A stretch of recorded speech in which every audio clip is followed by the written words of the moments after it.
आज का टॉपिक है हमारा हाइब्रिडाइजेशन। आज हम पहले हाइब्रिडाइजेशन की डेफिनेशन को समझेंगे, उसको अंडरस्टैंड करेंगे, फिर देखेंगे कि एटॉमिक ऑर्बिटल्स हाइब्रिडाइजेशन करते क्यों हैं। फिर जिस तरीके से वो एटॉमिक ऑर्बिटल्स अपनी हाइब्रिडाइजेशन करते हैं उसको अंडरस्टैंड करेंगे।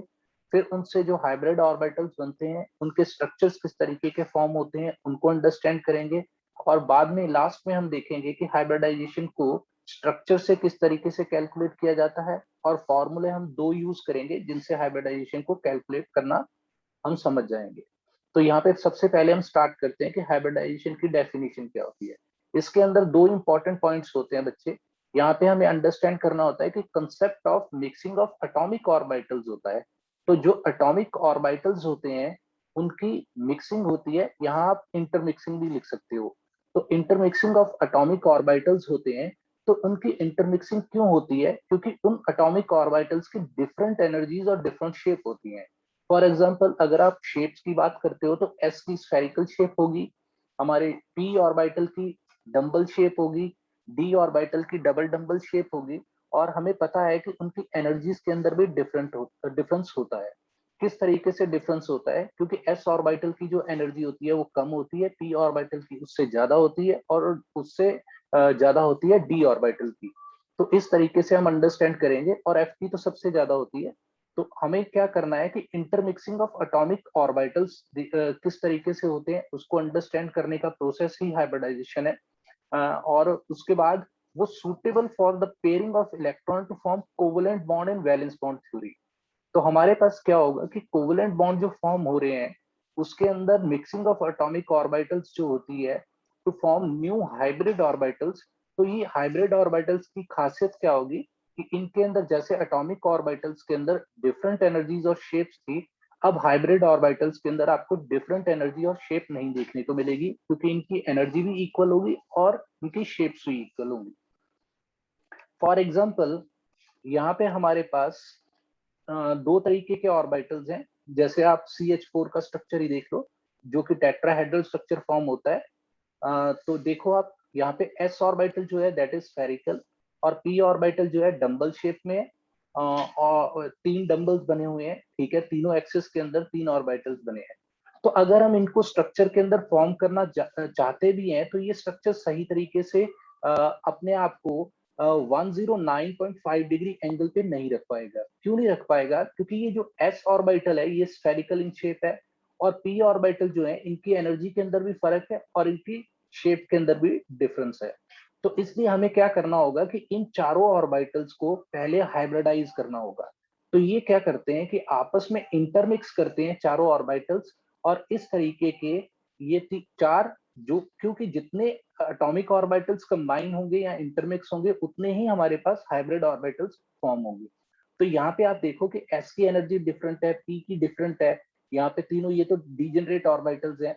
लेकिन एस ऑर्बिटल जो था, अगर इसको आपको स्ट्रक्चर के अंदर यूज करना है, बॉन्डिंग के अंदर यूज करना है और प्रॉपर स्टेबिलिटी देनी है, तो आपको इसको हाइब्रिडाइजेशन के अंडर लाना ही पड़ेगा। तो एटम्स क्या करते हैं, वो एटॉमिक ऑर्बिटल्स को इंटरमिक्स कर लेते हैं, और उसके बाद चार हाइब्रिड ऑर्बिटल्स आपको देखने को मिल रहे हैं। अब ये चार ऑर्बिटल्स जो होते हैं इनकी बराबर एनर्जी होती है और एक एक जैसी शेप होती है। इसलिए ये क्या करते हैं कि अपने आप को ज्योमेट्री ऐसी दे देते हैं कि इनके अंदर जो रिपल्शन होती है वो मिनिमम हो जाती है। क्यों? क्योंकि ये अपने आप को, क्योंकि चारों ऑर्बिटल्स अब एक ही जैसे हैं, तो चारों ऑर्बिटल्स अगर एक जैसे होंगे तो ये अपने आप को स्ट्रक्चर के अंदर सिमिलर दूरी पे रख लेंगे, जिससे क्या होगा कि रिपल्शन कम से कम होगी और हमारा स्ट्रक्चर जो होगा स्टेबल हो जाएगा। तो हमारे पास क्या होता है कि जैसे देखो अब कार्बन है, बोरॉन है और बेरिलियम है। तो कार्बन की हम एग्जांपल लेते हैं। तो कार्बन के अंदर होता क्या है कि अगर हम इलेक्ट्रॉनिक कन्फिग्रेशन के रूल्स को देखते हैं तो हमें ये जो यहाँ पे इलेक्ट्रॉन फिल किया हुआ ये यहाँ पे इलेक्ट्रॉन नहीं होता। ये 2s के अंदर ही 2s के अंदर 2 इलेक्ट्रॉन्स होते हैं। तो ये क्या करता है कि हाइब्रिडाइजेशन के लिए 2s के जो दूसरा और इलेक्ट्रॉन होता है उसको क्या करते हैं कि ये पी ऑर्बिटल के अंदर अनपेयर्ड कर देते हैं। तो अब इसके पास क्या होगा कि अगर इसको हम यहीं पे लगते, 2s के अंदर रखते, तो हमारे पास दो अनपेयर्ड इलेक्ट्रॉन्स होते। जो दो अनपेयर्ड इलेक्ट्रॉन्स थे वो स्टेबिलिटी को मैक्सिमम नहीं कर सकते थे, क्योंकि आपको भी पता होगा कि जैसे ही बॉन्ड की फॉर्मेशन होती है हमारे पास स्टेबिलिटी बढ़ जाती है। क्यों? क्योंकि वो एनर्जी को रिलीज करते हैं, अपने अंदर से एनर्जी को कम करते हैं। तो यहाँ पे देखो हमारे पास 4 हाइब्रिड ऑर्बिटल्स बन गए। 4 हाइब्रिड ऑर्बिटल्स का मतलब क्या हुआ कि अब सेम टाइप के 4 ऑर्बिटल्स हैं जो अपने आप को स्पेस के अंदर इस तरीके से अरेंज करेंगे कि उनके अंदर रिपल्शन सबसे कम हो जाएगी। तो यहाँ पे हमारे पास क्या होगा कि सेंटर के अंदर कार्बन का कोर होगा और जो न्यूक्लियस होगा, और उसके बाद 4 ऑर्बिटल्स जो होंगे हाइब्रिड ऑर्बिटल्स, वो चारों तरफ लग जाएंगे और एक टेट्राहेड्रल स्ट्रक्चर को फॉर्म करेंगे। तो ये जो एटॉमिक ऑर्बिटल्स होते हैं इनके साथ यहाँ पे एक हाइड्रोजन अपना एस ऑर्बिटल ओवरलैप कर लेता है, यहाँ पे एक एस ऑर्बिटल जो होगा हाइड्रोजन का, दूसरा हाइड्रोजन यहाँ लग जाएगा, तीसरा हाइड्रोजन यहाँ लग जाएगा और चौथा हाइड्रोजन यहाँ लग जाएगा। तो हमारे पास CH4 का स्ट्रक्चर फॉर्म हो जाएगा। इसी तरीके से आप बोरॉन का केस भी देख सकते हो, सिमिलर ही है, क्योंकि यहाँ भी देखो एक s ऑर्बिटल और 2 p ऑर्बिटल आपस में हाइब्रिडाइज कर रहे हैं। यहाँ पे देखो 4 ऑर्बिटल्स आपस में हाइब्रिडाइज कर रहे हैं, यहाँ पे 3 ऑर्बिटल्स आपस में हाइब्रिडाइज कर रहे हैं, और यहाँ पे सिर्फ और सिर्फ 2 हाइब्रिडाइज कर रहे हैं। तो इसी तरीके से हाइब्रिडाइजेशन का प्रोसेस चलता है।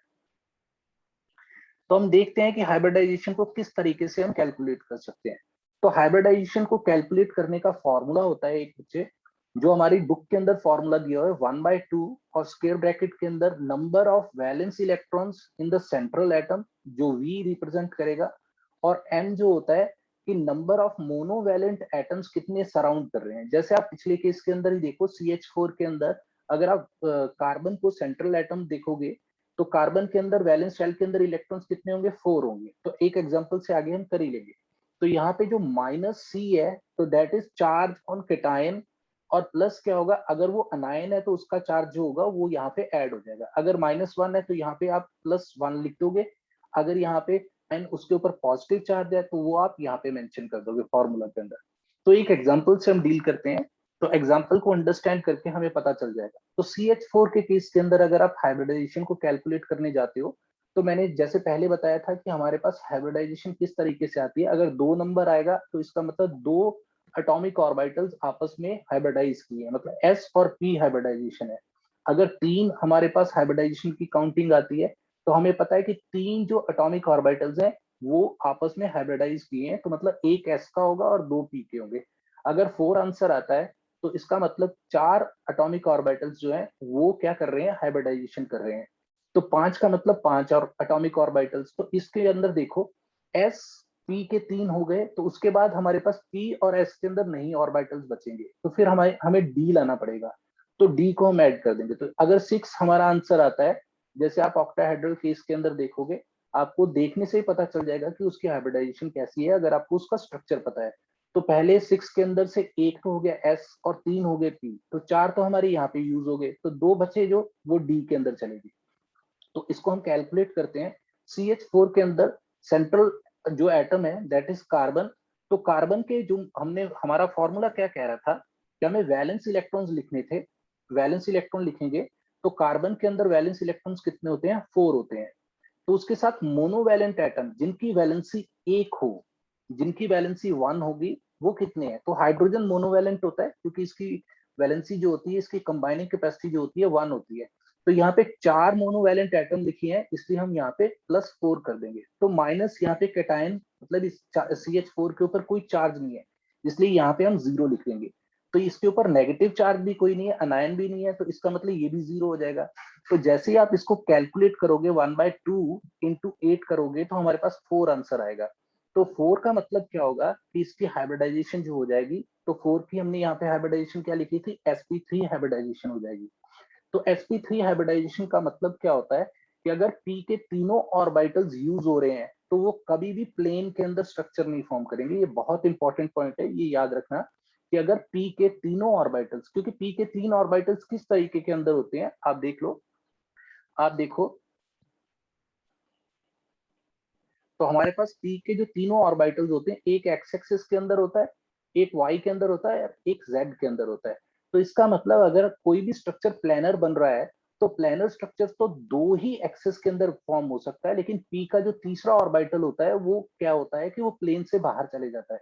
इसलिए कभी भी p के तीनों ऑर्बिटल्स जो होंगे वो एक प्लेनर स्ट्रक्चर नहीं फॉर्म करेंगे। तो इसलिए हम यहाँ पे देख सकते हैं हम यहाँ पे देख रहे हैं कि हमारे पास टेट्राहेड्रल अरेंजमेंट है।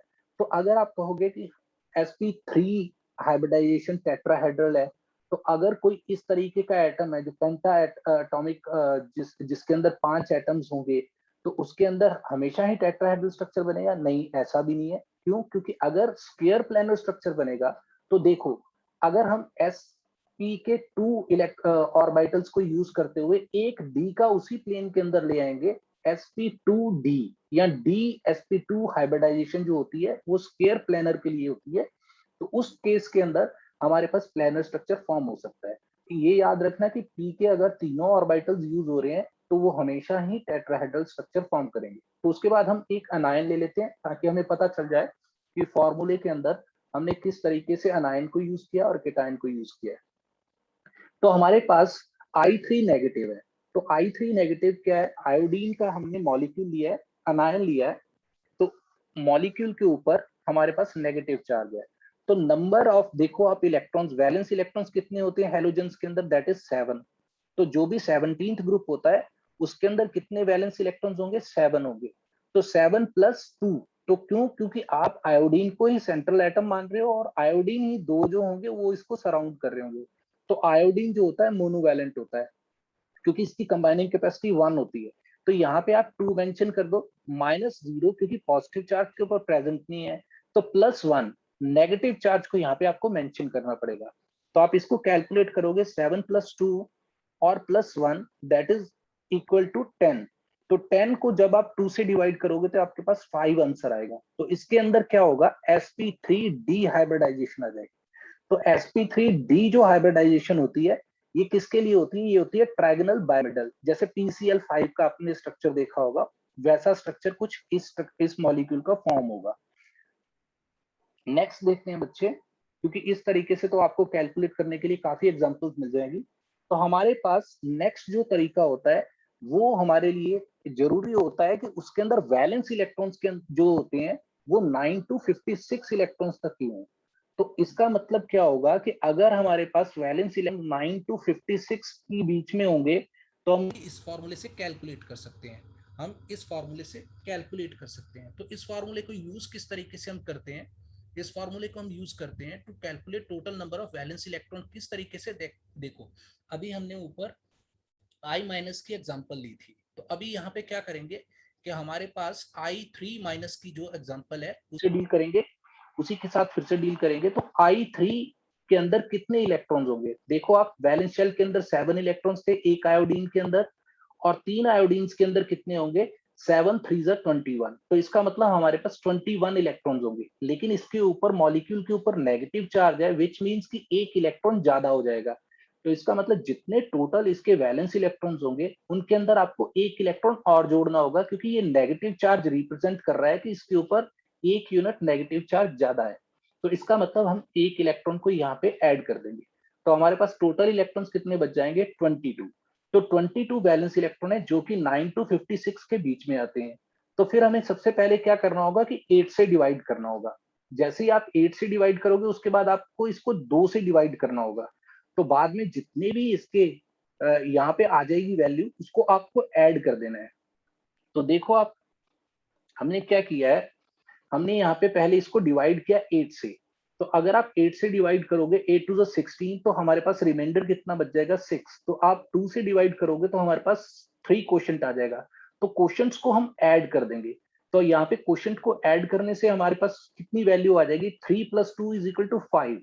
तो इसका मतलब 5 किसको रिप्रेजेंट कर रही थी? 5 को आप अगर डिवाइड करने जाते हो तो पहला ऑर्बिटल जो होगा s होगा, फिर जो होंगे 3 होंगे वो p के होंगे और एक d का होगा।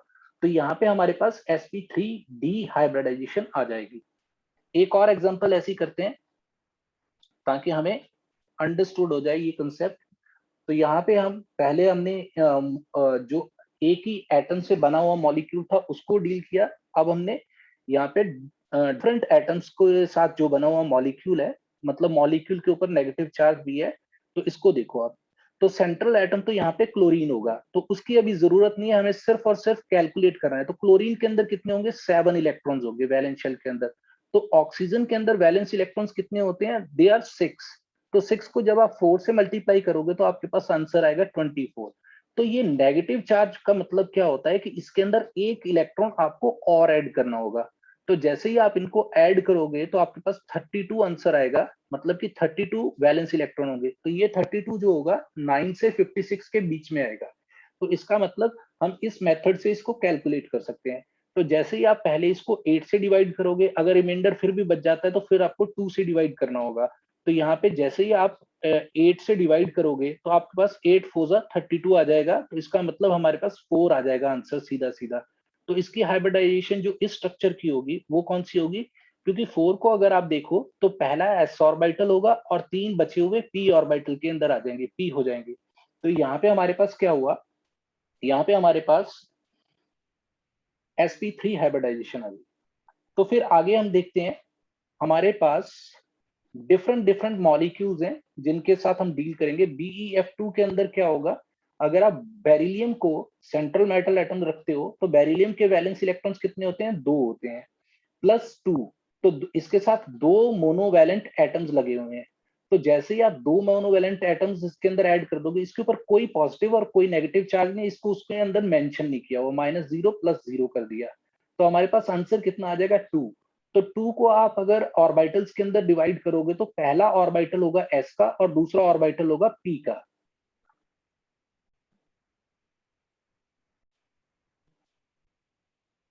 तो दूसरी एग्जांपल हम देखते हैं BF3। तो BF3 के अंदर क्या होगा? बोरॉन जो होगा ये सेंट्रल एटम होगा। तो बोरॉन के अंदर कितने वैलेंस इलेक्ट्रॉन्स होंगे? 3। तो हमें क्या करना होगा? 1/2। तो ब्रैकेट के अंदर किसको लिखेंगे? वैलेंस इलेक्ट्रॉन्स को, और साथ में लिखेंगे मोनोवैलेंट एटम्स, तो जिनकी वैलेंसी 1 होगी। तो यहाँ पे आप देखो फ्लोरीन की वैलेंसी जो होती है 1 होती है और इसके ऊपर कोई चार्ज नहीं है, इसलिए कैटायन और अनायन का हम कोई चार्ज नहीं यहाँ पे मेंशन कर रहे। तो अगर इसको आप कैलकुलेट करोगे तो 6 को जब आप 2 से डिवाइड करोगे तो आपके पास 3 आंसर आएगा। तो sp2 हो जाएगी इसकी हाइब्रिडाइजेशन। तो इनका स्ट्रक्चर क्या होता है बच्चे? जो sp हाइब्रिडाइजेशन होती है उसका लीनियर स्ट्रक्चर होता है, sp2 का ट्रायंगुलर प्लेनर होता है। और जैसे ही हम CH4 का तो हमने पहले ही कर रखा है, तो इसका टेट्राहेड्रल होगा। NH3 का क्या होगा? पिरामिडल स्ट्रक्चर होगा।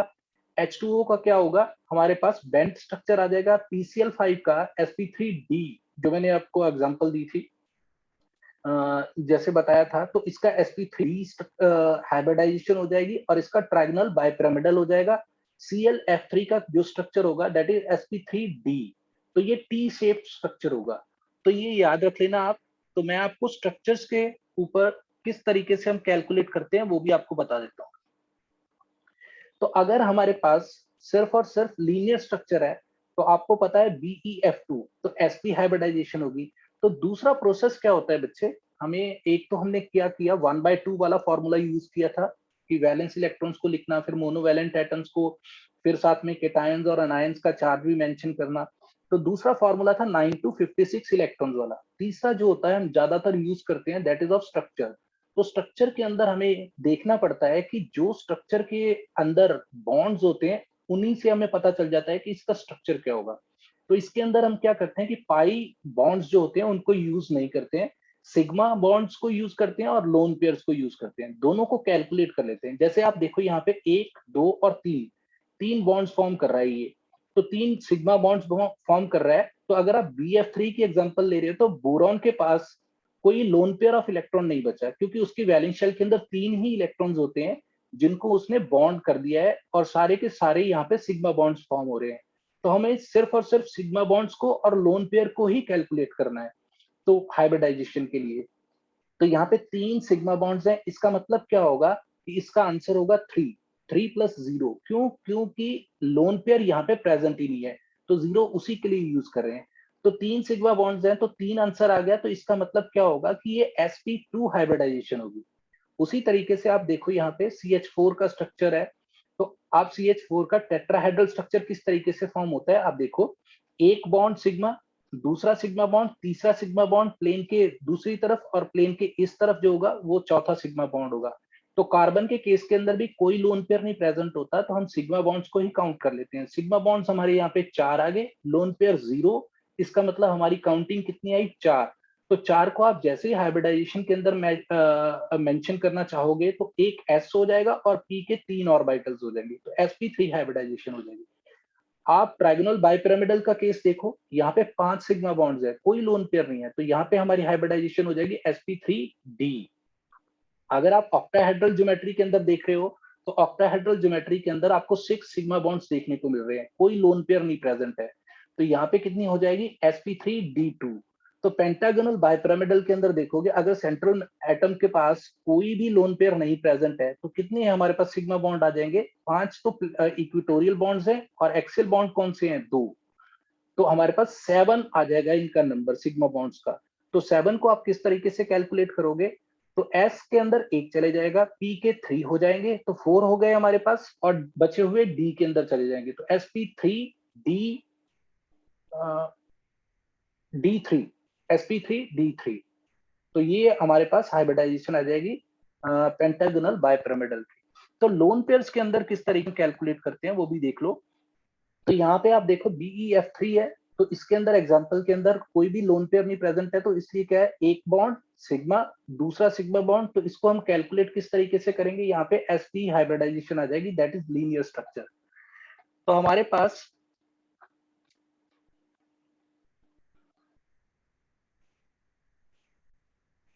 लोन पेयर्स के स्ट्रक्चर्स आ गए। तो लोन पेयर दो ही हम एग्जांपल्स के साथ अंडरस्टैंड करते हैं। तो यहाँ पे देखो आप, नाइट्रोजन अगर 3 जो इलेक्ट्रॉन्स हैं उनको शेयरिंग के अंदर कोवलेंट बॉन्ड की फॉर्मेशन के लिए यूज कर रहा है, तो हमारे पास 3 सिग्मा बॉन्ड्स बन रहे हैं, 1 2 एंड 3। तो यहाँ पे 3 सिग्मा बॉन्ड्स बन रहे हैं और एक लोन पेयर बन रहा है। तो यहाँ पे आप काउंटिंग करोगे तो काउंटिंग कितनी आएगी, सिग्मा बॉन्ड आएंगे हमारे पास 3, लोन पेयर आएगा हमारे पास 1। तो टोटल आप कर लोगे 3 + 1 इज इक्वल टू 4। तो 4 को आप जैसे ही हाइब्रिडाइजेशन के अंदर मेंशन करोगे, तो 4 के अंदर से पहला S हो जाएगा और P के 3 हो जाएंगे, तो इसका मतलब इसकी हाइब्रिडाइजेशन sp3 हो जाएगी। उसी तरीके से एक और एग्जांपल को डील करते हैं, जैसे वाटर मॉलिक्यूल है। देखने में आपको लगेगा कि वाटर मॉलिक्यूल जो होता है ये एक लीनियर स्ट्रक्चर फॉर्म करेगा, क्योंकि इसके अंदर 2 सिग्मा बॉन्ड बन रहे हैं, लेकिन नहीं, यहाँ पे 2 सिग्मा बॉन्ड्स बन रहे हैं। देखो, ये हाइड्रोजन के साथ 2 सिग्मा बॉन्ड्स फॉर्म कर रहा है, 1 सिग्मा 2 सिग्मा। तो यहाँ पे सिग्मा बॉन्ड्स की काउंटिंग होगी 2। तो हमारे पास लोन पेयर्स की जो काउंटिंग होगी that is also equal to 2। तो हमारे पास टोटल कितना आ जाएगा, 2 + 2 इज इक्वल टू 4। तो 4 को आप जैसे ही हाइब्रिडाइजेशन के अंदर मेंशन करोगे, तो आपके पास क्या होगा, पहला s ऑर्बिटल हो जाएगा और बाकी बचे हुए 3 p के ऑर्बिटल्स हो जाएंगे। तो ये क्या होगा, sp3 हाइब्रिडाइजेशन हो जाएगी। तो यही था बच्चे आज का हाइब्रिडाइजेशन का स्ट्रक्चर्स के साथ अगर हमें अंडरस्टैंड करना हो। कोई भी प्रॉब्लम होगी तो आप पूछ लेना। Thank you.